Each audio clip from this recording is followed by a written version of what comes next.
So আমরা জানবো what is GitHub.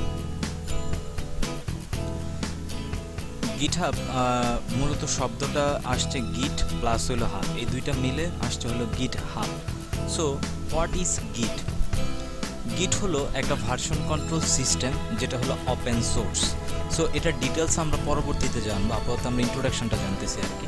Then what is hub? Hub হলো এমন একটা জিনিস যেখানে আমি কিছু স্টোর করতে পারবো সামথিং, এবং এটা অন্য লোকজন দেখেও সে বুঝতে পারবে যে আসলে জিনিসটা কি, বা হোয়াট আই ইউ ডুইং, বা আমি কি কাজ করেছি সেটা তারা ওইখানে বুঝতে পারবে। এখন হচ্ছে আমরা কেন গিটহাব আসলে ইউজ করি? মূলত আমাদের কোডগুলো শেয়ার করার জন্য আমরা গিটহাব ইউজ করি।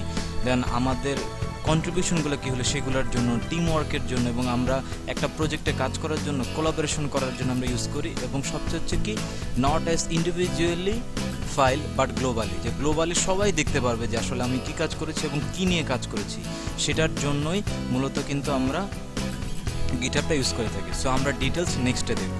সো থ্যাংক ইউ এভরিওয়ান, এই ছিল ইন্ট্রোডাকশন।